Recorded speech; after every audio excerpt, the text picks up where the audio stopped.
All righty, so that takes us to 10 out of 12. We're getting there. Yeah, we're getting there. Although this one's a little bit painful too. Sit so back, pour yourself a beer. Yeah, at least whiskey. Or two. Whiskey. Management of spontaneous intracranial hemorrhage. This is the guidelines for their management. It's a statement from 4 healthcare professionals from the American Heart and the American Stroke. So this was published in Stroke 2010, and they're going to go through all the nitty-gritties. So let's jump in. So this is an update of the 2007 guidelines. So they acknowledge that things are changing, and so they wanted to sort of bring it up to speed. New literature's come out. Let's integrate it in. Off we go. So background, spontaneous intracranial hemorrhage is a significant cause of morbidity and mortality. If you're below an O-ring, then things aren't good. Having noted that, while the starting point is that things aren't good, aggressive management and good medical care will have an impact on outcome, and rehab will too. So from our standpoint in the ED, what's our focus? Rapid diagnosis and then appropriate management is where we're at. We need to recognize that early deterioration is a problem both in the pre-hospital care and after arrival. We want to prevent certain things that extend their brain injury. We don't want hypoxia, we don't want seizures, we don't want hypotension, and we don't want severe hypertension either.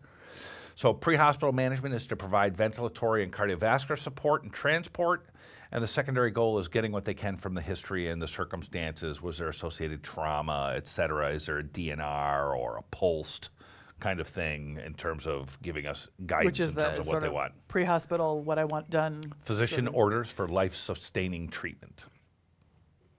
All right, and they also want you to contact prior to arrival so you're ready for them when they get there.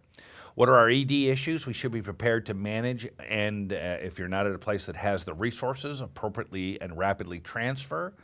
It's a team sport that involves neurology, neuroradiology, neurosurgery, and of course emergency medicine. It's going to require critical care facilities to do this right. You're going to focus initially right up front on getting the pertinent history, time of onset, vascular risk factors, medications, especially anticoagulants and antiplatelets. Remember some of these are over the counter. They may not offer up their aspirin as a medicine. Recent trauma or surgeries, and then history of dementia, alcohol, drug use, seizures, liver disease, cancer, the usual review of systems, and get in all the data together. Physical exam, you're going to want to do vitals and a general exam, and then they're strongly recommending a structured neuro exam, and they got an iPhone here with the NIH stroke scale so that you can record this in a reproducible way. And then, of course, they want you to get your ever-popular GCS. Now, I'm not sure you always have to do an NIH stroke scale on these, but you need a good neuro exam. Yeah, not non-focal or just hemiparesis, but more. ED issues, you're going to work them up. So CBC, lights, BUN creatinine, glucose, coags, tox screen, I would say as indicated. Tox screens don't often impact care, but as indicated. Urine analysis, urine culture, pregnancy tests. So that was my editorial. They want you to get a tox screen at you and all that and all.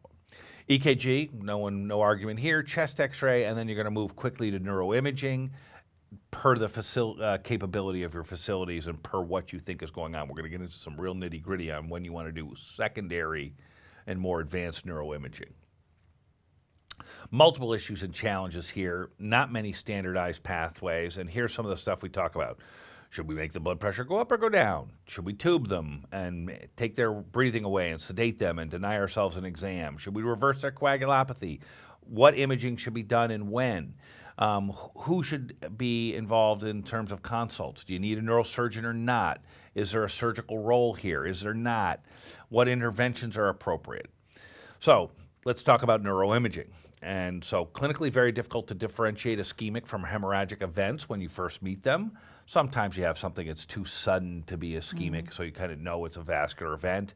But in any event, some findings do correlate, but they're not specific enough. So you're going to image, not that would, either way you wouldn't image them, you're going to image both. Right. So CT and MRI are both reasonable first choices. CT is the gold standard because it's faster, they're out of your area for a shorter period of time, it's easier to achieve, and it's way more available. Having noted that, you can do gradient echo and T2 susceptibility weighted MRI, and that'll be just as sensitive. Now, we used to say that MRI isn't as sensitive for blood or bone, and both of those things have changed with new advanced MRI how and they do it. how they do it. So we're there now. Which patients are at risk for hematoma expansion, because those are ones that are going to deteriorate that you need to be prepared for and might need more help with. So that's an important thing to know. Is prediction of clinical deterioration and increased morbidity and mortality, is that going to help you? And so what do you want to do about these? And here's a bunch of studies that you might ask for. And you might go to angiogram, you might go to venogram, you might go to other types of things, and you're looking for other things other than just a bleed from hypertension. Right. Do they have an AVM that anything bled? that's going to make them bleed Did they have again. a tumor that bled? Do they have cerebral venous thrombosis that might be causing problems? And not only things that might make them bleed again, but things that might have more specific therapy. Do they have an aneurysm? You're looking for structural stuff as well as other things. So this may be indicated if secondary causes are suspected. Then you should go up and start talking with your neurologists and neurosurgeons about, should we do secondary imaging? So we had one of these just the other day where our neurosurgeon looked at it, and I sort of thought this before I saw it, that, that looks like it might have been an anterior communicating artery aneurysm. And he was like, yeah, we need to get a vascular study, and we did. And sometimes you'll see stuff that on the CT is sneaky but suggestive of an AVM. Mm-hmm. You might want to go after that because there might be something more to do. So what are the neuroimaging recommendations?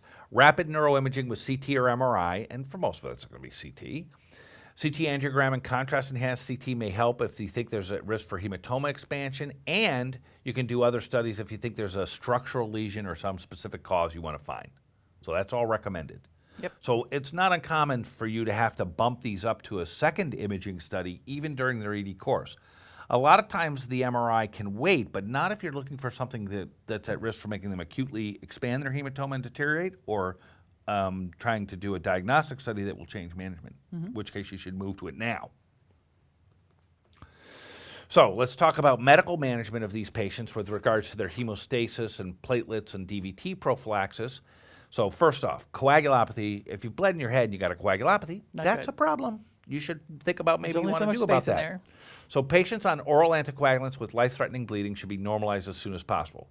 So vitamin K and FFP are traditional. No one would argue with that.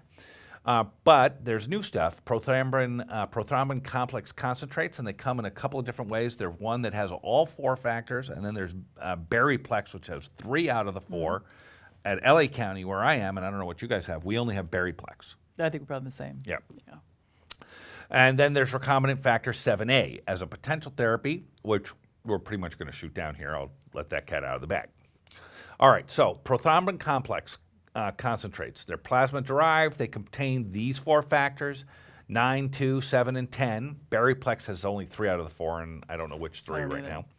It's increasingly recommended for warfarin reversal. It's easy to do, it's fast, and there's high concentrations of factors in small volumes, so this makes sense. You can rapidly normalize an INR in minutes, far faster than vitamin K or FFP, so this makes sense. Its use is increasingly being recommended. You'll notice that they held back a little bit from saying this is now the standard of care, because some places still don't even have it. Recombinant factor 7A. So it can rapidly normalize the INR, but it doesn't replenish the vitamin K-dependent factors, and it may not restore thrombin generation. Not recommended. See the red knot? Not recommended for use in a recent review by the American Society of Hematology, even for ICH patients on oral anticoagulants. Just don't use it. And there have been a bunch of papers looking at recombinant factor 7A use, both compassionate and otherwise, and it's very expensive, and the yield just doesn't seem to be there. All right, antiplatelet agents. Results are conflicting, but I'll tell you, at my place, our neurosurgeons and neurologists are very keen on fixing antiplatelet agents. Too. These authors note that the true effect is not known at this time. I suspect that's going to get clarified in the relatively near future. And I think platelet management makes sense, but again, to be fair, we don't have great data yet. We don't. So, high risk of thromboembolic disease also exists in these patients because they're going to be bedbound, Foley's in, et cetera, while you're managing them.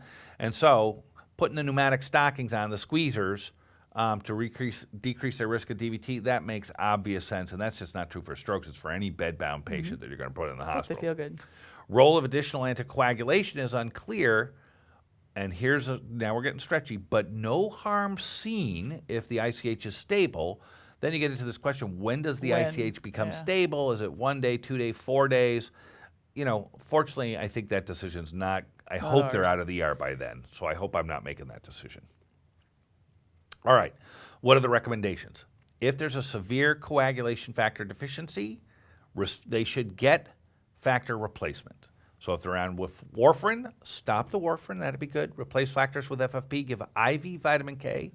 Some people have argued about the IV thing, but I think IV warranted here. Remember, there are some allergic reactions to it. It's got a black box on it for that.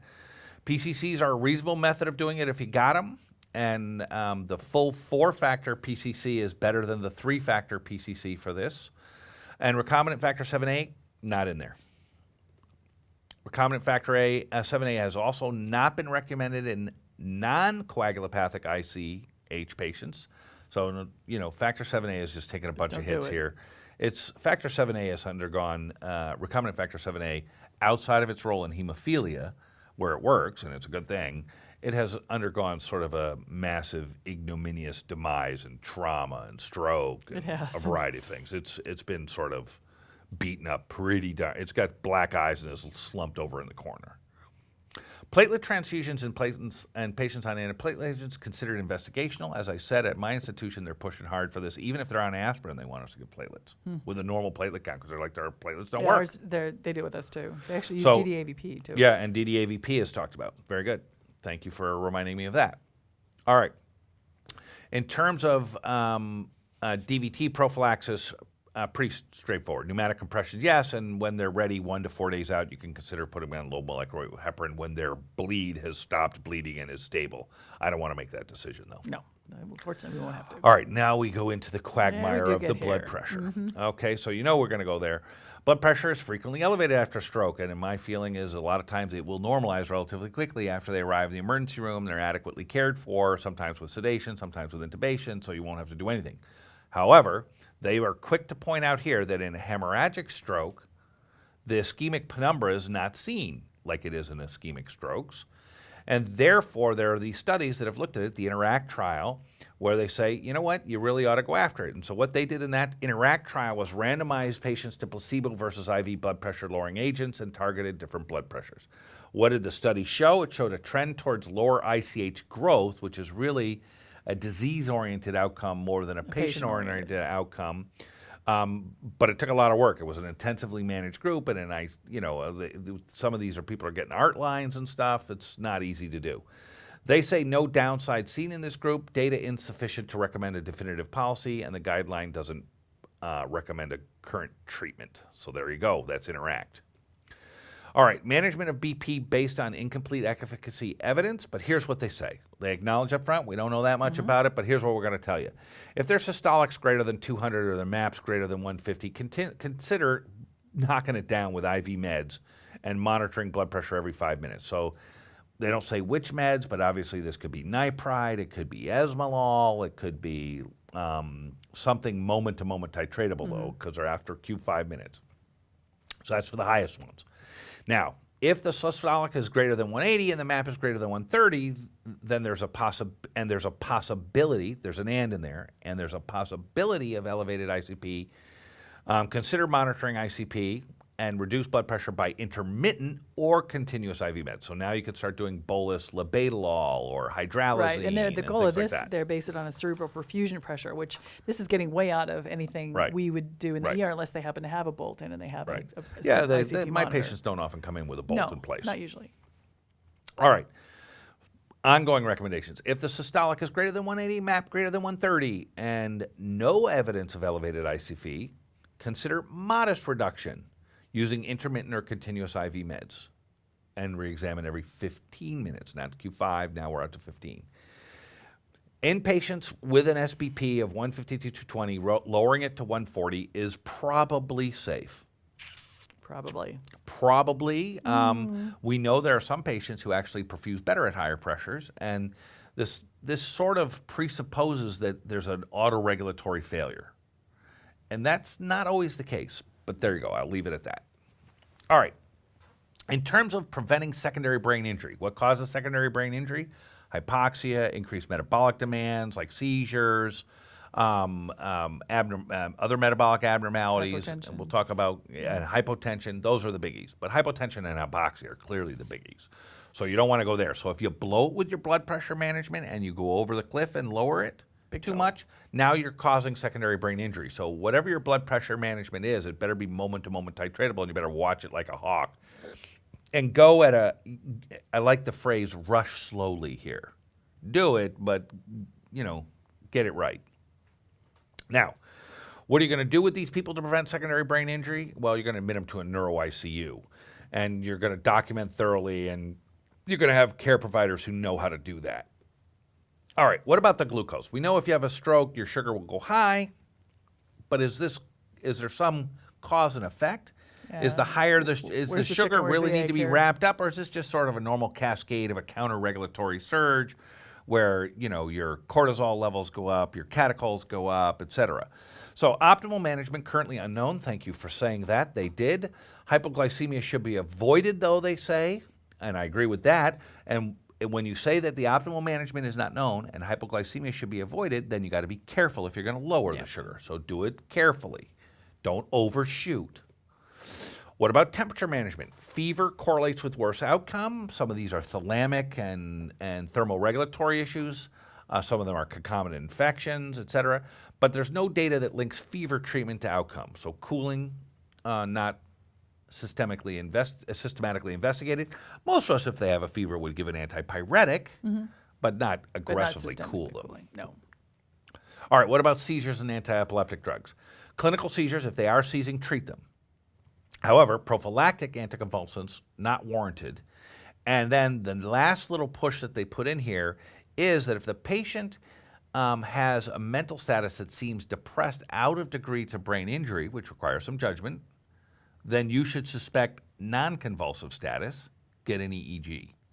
So that's always a hard thing to do. Whenever I read about non-convulsive status, I'm convinced I continue to miss it because it sounds like it's around a lot and I don't diagnose it a lot.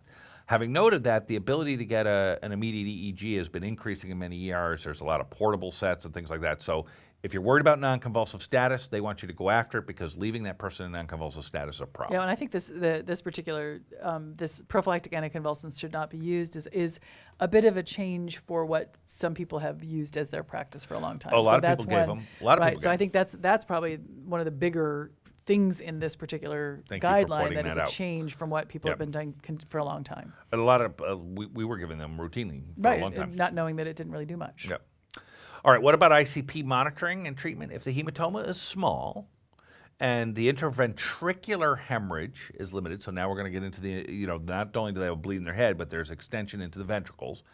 Treatment to lower ICP is usually not warranted, so not much there. However, they go on to say that ICP measuring devices are invasive and they pose potential risk for coagulation, for complications. So if you're going to use them, they better be sick. So who do you use them in? So consider ICP monitoring if the GCS is less than 8, clinical evidence of herniation, a big interventricular hemorrhage where you're worried about hydrocephalus or flow problems of the CSF. That's when you want to break out the bolt. I don't break out the bolt on anyone, so this is someone else's decision. Even if I had a bolt, I wouldn't put it in. All right. If the GCS is less than 8, big IVH, hydrocephalus, consider it. What's your goal? Cerebral perfusion pressure, 50 to 70, and that's using the Monroe-Kelly hypothesis where cerebral perfusion pressure equals mean arterial pressure minus intracranial pressure. So you're going to put in the bolt thing, you're going to get your map, and then you're going to get your number, and you want to keep it from 50 to 70. Ventricular drainage as treatment for hydrocephalus is reasonable, particularly if they got decreased level of consciousness. They recommend it. And that's one of the reasons why you need a neurosurgeon around, because no neurologist is doing that. All right, what about interventricular hemorrhage? It occurs in 45% of the spontaneous bleeds that you're going to see. Most are secondary, they say, related to hypertensive hemorrhages involving the basal ganglia, because those are near the biggest ventricles. Theoretical advantage of using thrombolytics to lyse them. I don't know anyone doing that, but there you go. It's a theoretical thing. There's minimal data and efficacy and outcomes. Recommendation: efficacy and safety of thrombolytics and interventricular hemorrhage is uncertain. I would say that for sure. Consider it investigational. Someone else wants to do it, they can knock themselves out. All right. Clot removal. Surgical treatment remains controversial. You got to balance this. How much brain are you going to injure to get it out? Where is the bleed? What's the possibility? But they still do it in some cases. And so let's look at the cases where it's most clearly of benefit, because that's when you really need to get a neurosurgeon on board.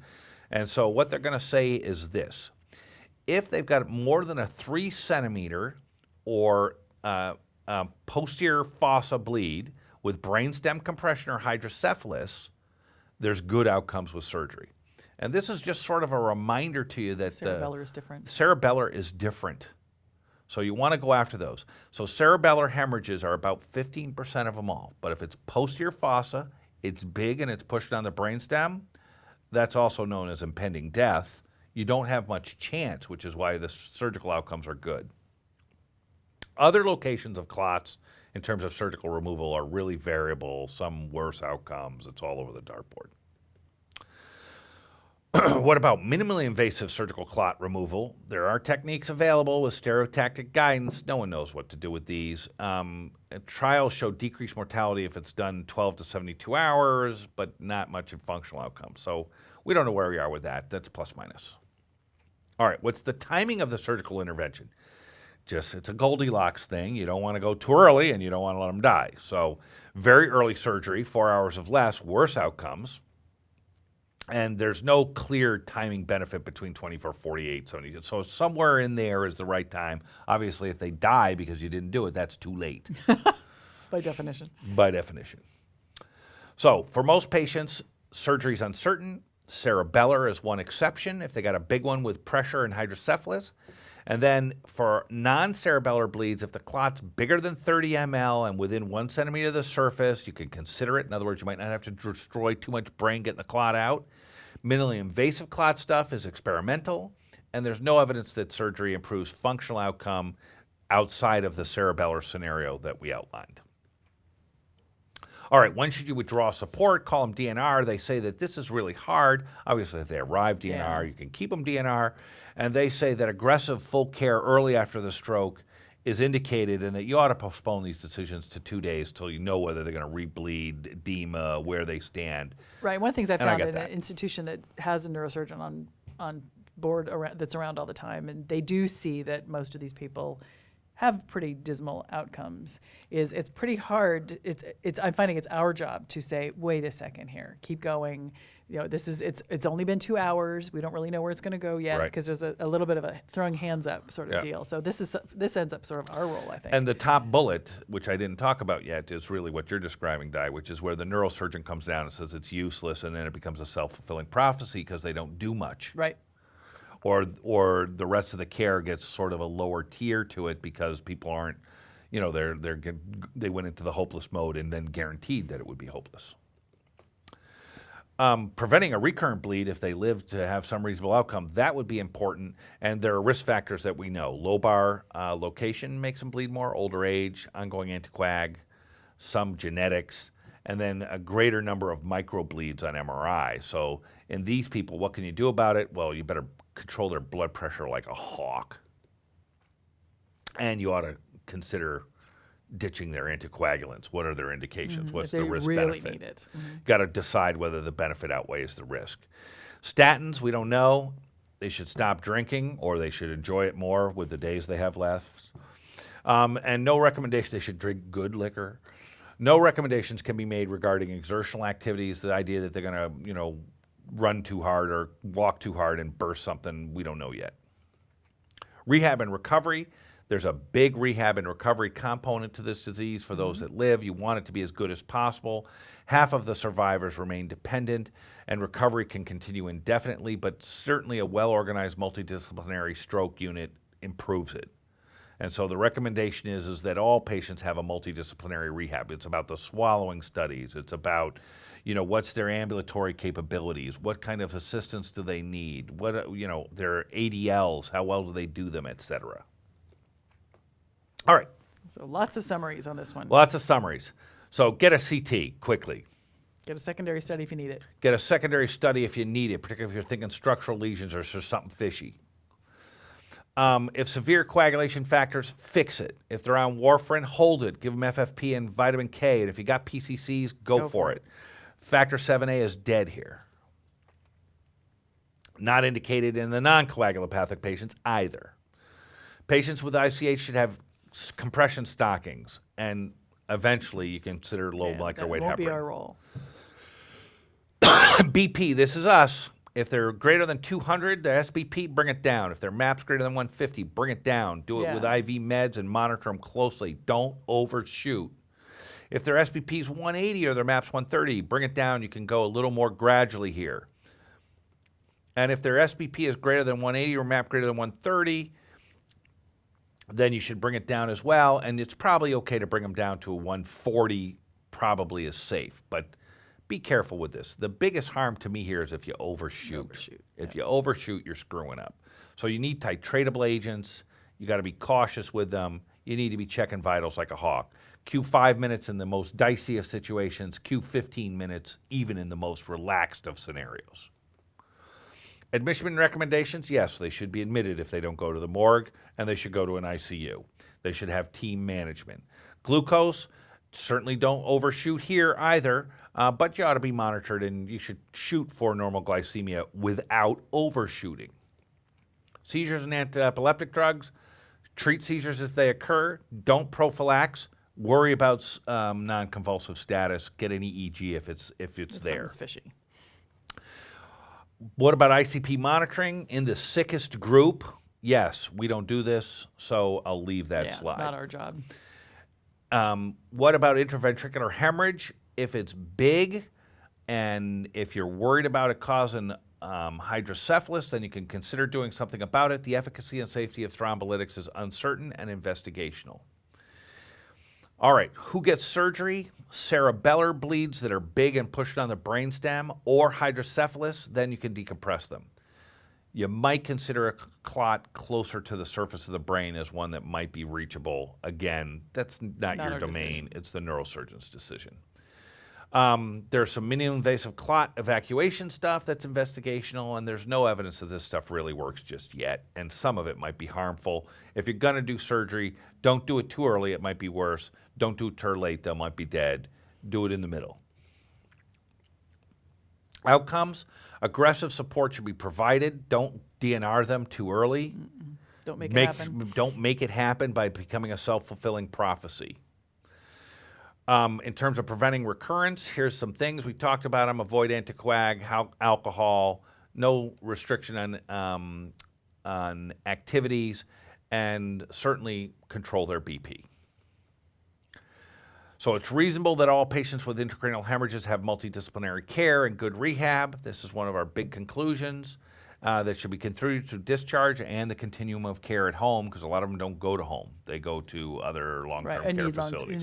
Need care for 50% are dependent. Whoopee! So it's a long paper, but I think the blood pressure control part is particularly important, as is reversal or not. Right. And the new stuff with the PCCs and Bariplex. Exactly. What do you have? Exactly. If you don't know what you have at your hospital, you probably ought to find out, because that stuff really works.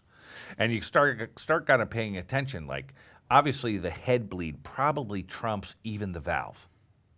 Right, so here, of course it does. It'll kill you faster. Right, the head bleed is at the top of the list. It's not like we're talking about reversing someone for some minor GI bleed where the valve might trump that. How long do PCCs last?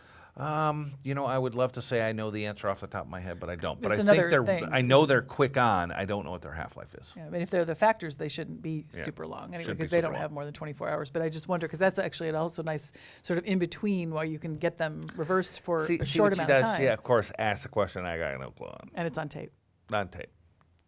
The public humiliation of Dr. Mallon will continue in a moment.